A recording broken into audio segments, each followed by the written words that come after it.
알렐루야, 알렐루야. 주님의 날이 가까이 왔다. 보라, 주님이 우리를 구원하러 오시리라. 알렐루야.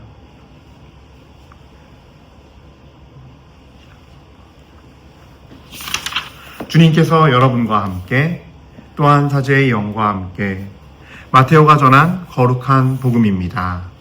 주님 영광 받으소서. 그때 예수님께서 제자들에게 말씀하셨다. 너희는 어떻게 생각하느냐? 어떤 사람에게 양 100마리가 있는데 그 가운데 한 마리가 길을 잃으면 99마리를 산에 남겨둔 채 길 잃은 양을 찾아 나서지 않느냐? 그가 양을 찾게 되면 내가 진실로 너희에게 말하는데 길을 잃지 않은 99마리보다 그 한 마리를 두고 더 기뻐한다. 이와 같이 작은 이들 가운데 하나라도 잃어버리는 것은 하늘에 계신 너희 아버지의 뜻이 아니다. 주님의 말씀입니다. 그리스도님 찬미합니다.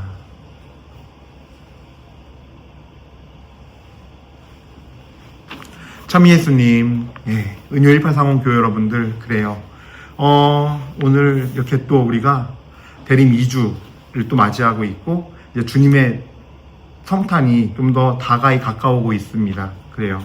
또 이 복음 말씀을 우리가 들으면서 되게 많은 것들을 묵상해 봐야 할 것 같아요.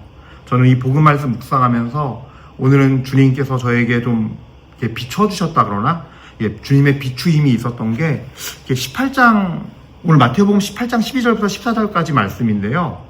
마치 이렇게 이제 이게 샌드위치, 햄버거로 치면 이게 이 말씀, 오늘 이 말씀을 햄버거의 그 중심, 고기라고 생각하고 이렇게 위의 내용과 18장 1절부터 위의 내용과 아래 마지막 18장 15절부터 그 이하의 마지막 내용들까지 보면 좋을 것 같다는 생각이 듭니다.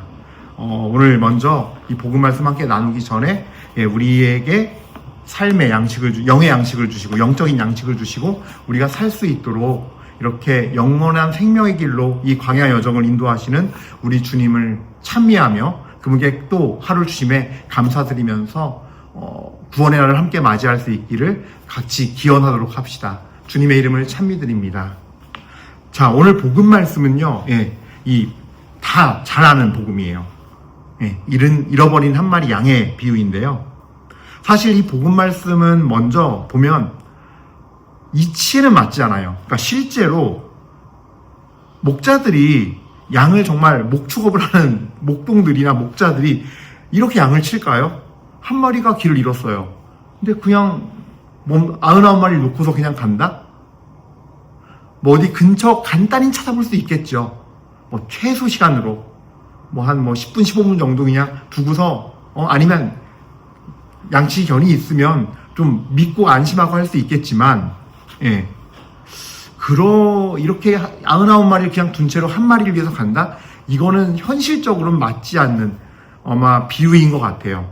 다만 여기서 예수님께서 설명하고자 하는 건 이와 같이 작은 일을 가운데 하나라도 잃어버리는 것은 하늘에 계신 너희 아버지의 뜻이 아니다 라는 말씀 속에서 한 영혼 한 영혼을 얼마나 귀하게 여기고 작은 영혼 하나 업신여김 없이 정말 너무 한 영혼을 너무 당신 눈동자에 담아서 사랑하시는 그 하나님 아버지의 사랑의 마음, 이것을 전달하기 위한 핵심 메시지겠죠.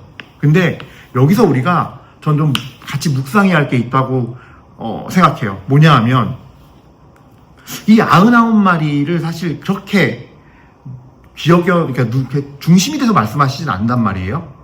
한 마리의 중심, 그 마음, 눈이 가 있고 중심이 가 있고 주제가 가 있어요. 그러면 이 목자는 여기서 이 목자는 예수님이에요.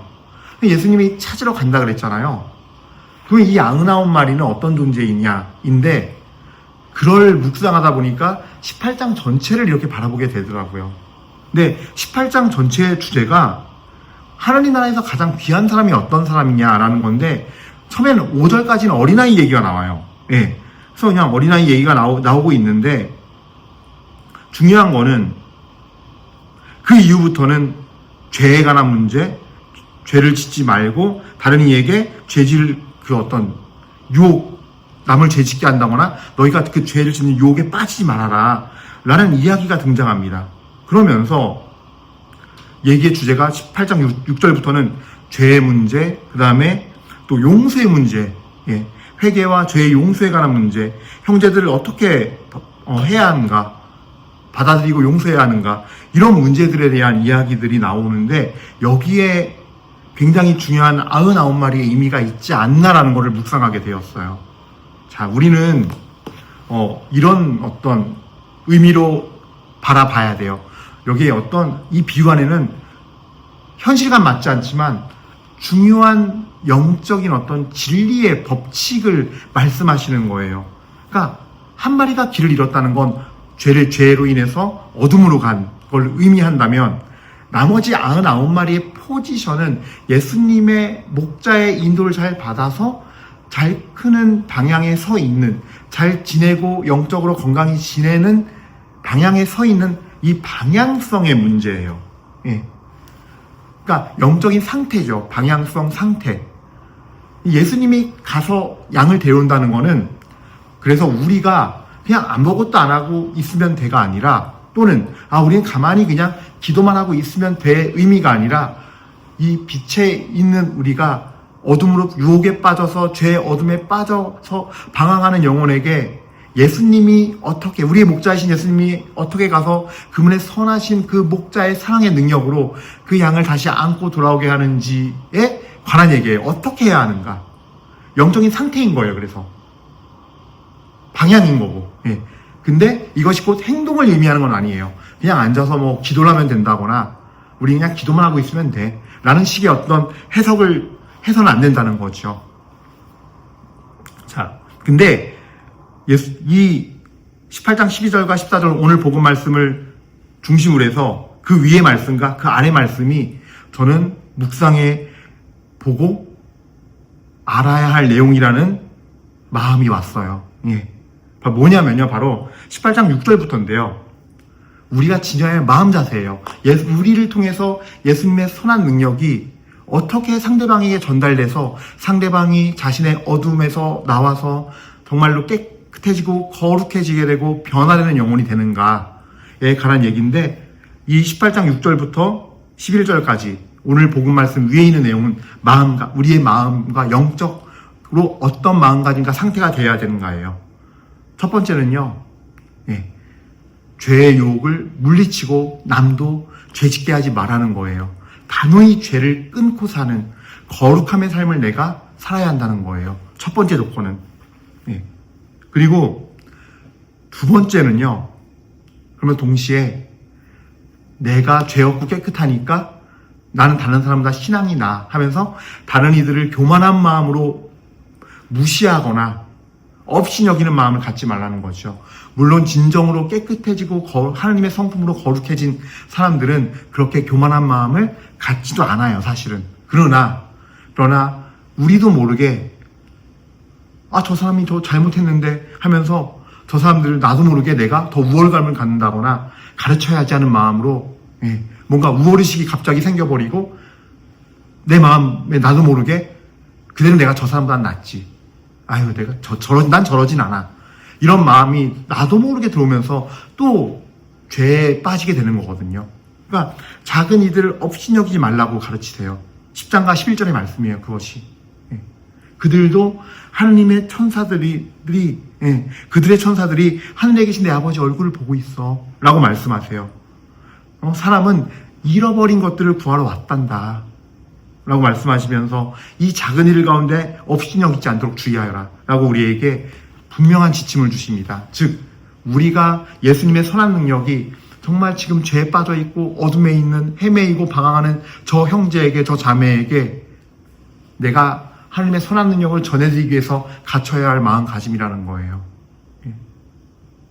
바로 죄를 짓지 않고 단호히 유혹을 끊어버리는 죄와의 어떤 죄로부터 그 더러움으로부터 더러움을 끊어내서 거룩함으로 깨끗한 영혼의 상태와 그다음에 또 내가 더 낫다는 우월감과 그런 교만함으로부터 우리는 내 영혼을 살피고 지켜야 한다는 거죠. 그다음에 이제 이 밑에 보면요, 15절부터는 행동에 관한 거예요. 너희가 어떤 행동을 해야 되는가? 형제가 죄를 지으면 깨우쳐주라 그래요. 그래서 첫 번째 세 단계로 나눠요. 이거는 첫 번째로 개인적으로 단둘이 만나라. 여기에는 상대 형제에 대한 존중과 배려가 있는 거죠. 남에게 알릴 거 없이 찾아가서 너에게 죄를 짓고 혹은 또 다른 이에게 죄를 지은 걸 네가 알고 있거든.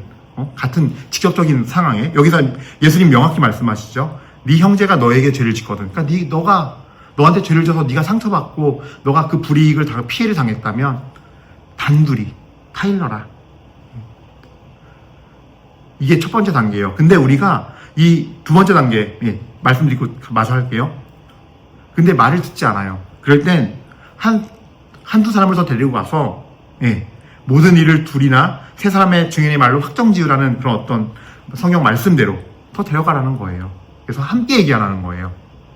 압박을 하자는 의미는 아니고 함께 얘기하자는 거예요. 세 번째 단계는요. 그렇게 해도 말을 안 들으면 교회에 알려라.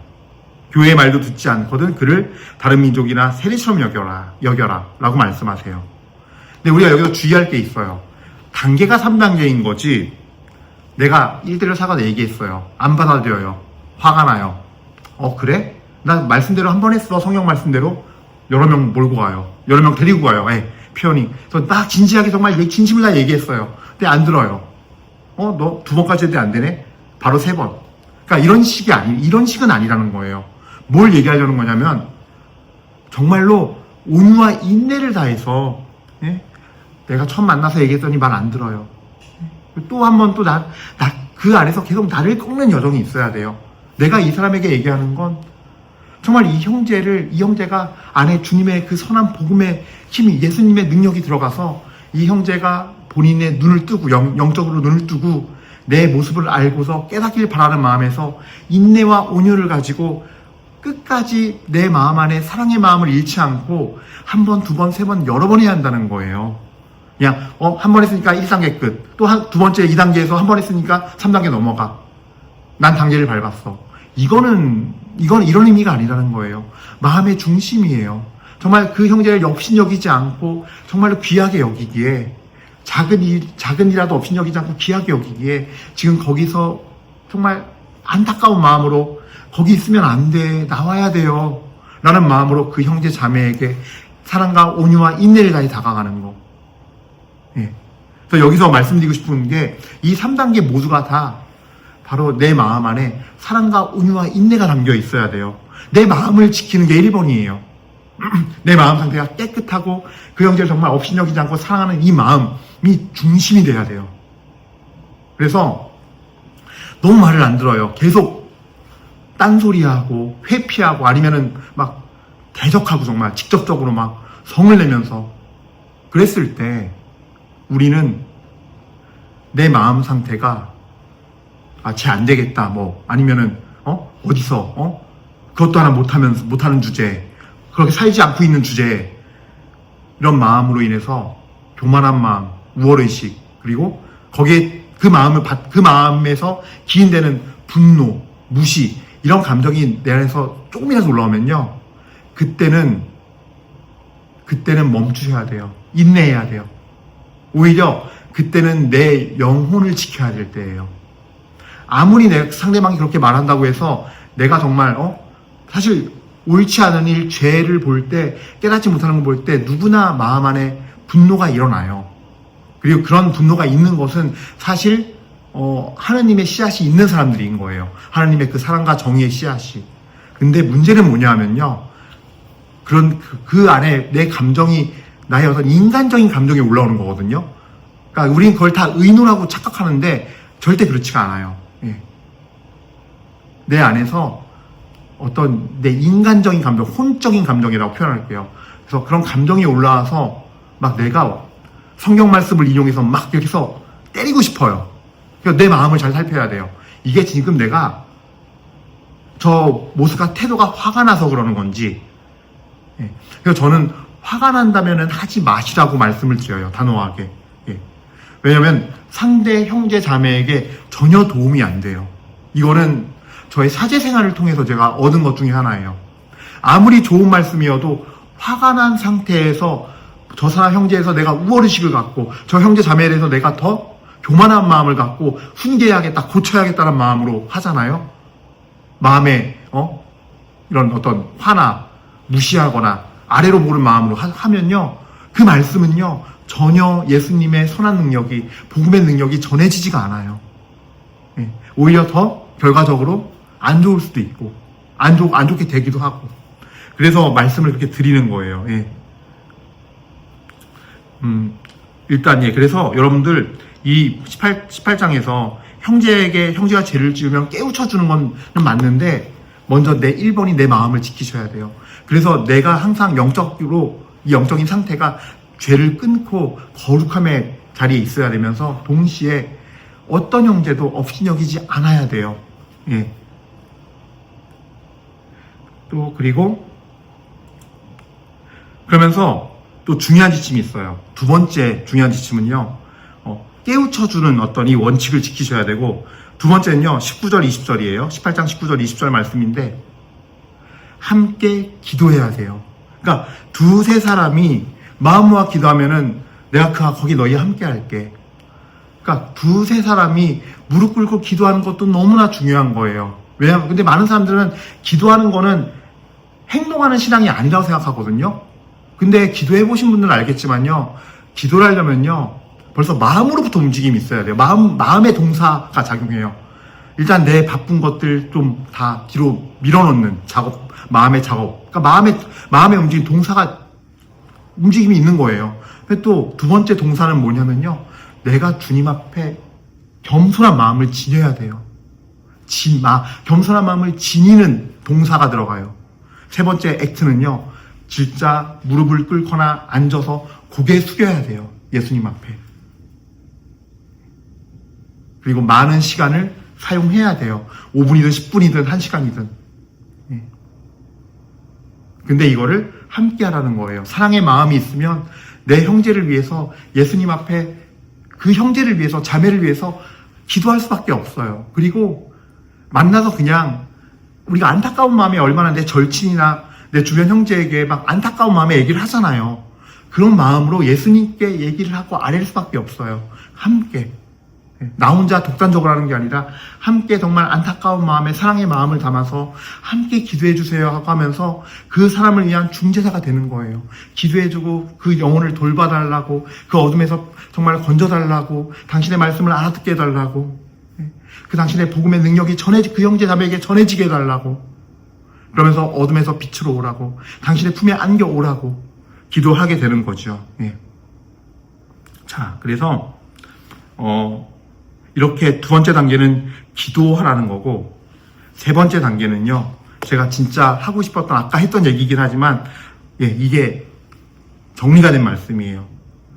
그때 베드로가 예수님께 다가와, 21절부터 22절 말씀이에요. 그때 베드로가 예수님께 다가와, 주님, 제 형제가 저에게 죄를 지으면 몇 번이나 용서해 주어야 합니까? 7번까지 해야 합니까? 하고 물었다. 예수님께서 그에게 대답하셨다. 내가 너에게 말한다. 7번이 아니라 77번까지라도 용서해야 한다. 즉, 우리가 만나서 그 형제에게 예수님의 선한 복음의 능력이 전해지게 하려면, 만나서 찾아가서 얘기할 때 어떤 말을 들어도 주님 정말 용서합니다. 사랑하는 예수님, 당신께서 저에게 용서하라고 가르치지 않았습니까? 나를 위해서가 아니에요. 나를 위해서 하면요, 못해요. 나도 사람이고 자존심이 있는데. 그게 아니라 그럴 때마다 나를 꺾으세요. 예수님의 사랑을 위해서 하세요. 이게 예수님께서 나를 또 키우시는 거예요. 어떻게? 영적으로 더 믿음이 더 성장하도록, 신앙이 성장하도록, 그 신앙의 삶의 열매를 맺는 것이 성장하도록, 복음의 능력을 전하는 것이 성장하도록, 나 또한 거기서 하나님께서 이렇게 기르시는 거거든요. 양육하시는 거거든요. 그러니까 계속 지속적으로 용서를 해야 되는 거예요. 몇 번이 아니라 끊임없이 용서하면서 그 형제에게 가서 얘기해야 되고, 그 공동체가 가서 얘기해야 되고, 그리고 끊임없이 모여서 기도해야 되고. 왜 그렇게 해야 합니까, 신부님? 그 마지막 이야기가 18장 23절부터 35절까지 나오는 매정한 종의 비유, 무자비한 종의 비유. 1만 탈란트를 임금에게 빚지고 탕감받았는데 나가자마자 200데나리온인가? 예, 100데나리온을 빚진 동료 멱살 잡고서 형님에게 끌고 와서 감옥에 가둬요. 예. 그러지 말라는 거예요. 너네가 임금이신 하느님께, 왕이신 하느님께 종인 너네가 이미 그렇게 용서받았어. 너네는 숱하게 용서받고 그렇게 살았음을 기억하렴. 너도 똑같은 작은 존재야. 너도 똑같은 엄청난 죄인이고 하나님 앞에는 너가 모르는 죄까지도 하나님은 다 알고 계시고 그 많은 걸 다 너를 위해 용서해 주시고 지금도 너를 기다리고 계셔. 너 역시 그런 존재이니 다른 이에게 그러지 말렴. 사랑으로 인내와 온유와 사랑으로 섬기렴. 그러면은 99마리 그 편에 선 양의 그 모든 행동과 기도와 그 모든 것들이 예수님의 선한 능력을 전하게 될 거야. 그 어둠에 있는 한 마리 길 잃은 양에게 길을 찾게 되고 예수님 만나게 될 거야. 그래서 길을 찾아오게 될 거야. 라는 것이 오늘 18장 12절과 14절의 말씀이고 이게 정말 이 햄버거 패티처럼 가운데 딱 낀 말씀이라는 거죠. 그래서 오늘 여러분들 잘 기억하세요. 나의 마음가짐, 죄를 멀리하고 죄를 끊고 거룩하고 깨끗한 마음 안에서 하나님의 사랑으로 작은 일도 업신여기지 않는 마음가짐, 그리고 나 역시 그 작은 이이고 내가 가장 작은 이, 가장 많은 죄를 탕감받고 용서받는 이라는 겸손함과 사랑의 마음을 지니고서 그 형제를 진심으로 일을 7번이라도 용서하면서 나에게 잘못한 형제에게 끊임없이 사랑으로 온유와 인내로 이야기해 줄 수 있고, 하다가 마음에 화가 오거나 분노가 일면 그때는 예수님께 가서 침묵하고 예수님께 가서 예수님, 제 영혼을 당신의 사랑 안에 제 영혼을 던집니다. 저를 받아주세요. 다시 예수님의 그 사랑으로 정화되시고, 그리고 또 그 형제에게 또 사랑과 인내와 온유로 끌어안고 품에 안으면서 전해주시고, 또 그 공동체가 그 형제에게 그렇게 해주시고, 교회도 그렇게 해주시고, 그 노력 속에서 주님의 빛을 받아 나올 수 있도록 인도하는 것이 1번이라는 거. 왜냐하면 예수님께서는 이와 같이 이 작은 일 가운데 하나라도 잃어버리는 것은 하늘에 계신 너희 아버지의 뜻이 아니다라고 분명히 선포하셨습니다. 그래서 우리가 정말로 참된 용서와 참된 온유와 인내와 사랑의 정신으로 예수님이 그 형제에게 전달되는 거, 복음의 능력이 그 형제에게 전달되는 거, 그래서 하나님과 우리 모두가 다 깨끗한 관계, 화해가 된 관계가 되어서 주님의 구원의 은혜를 입을 수 있도록, 함께 천국 갈 수 있도록 임사 중에 은혜를 구하도록 합시다. 아멘. 잠시 묵상하시겠습니다.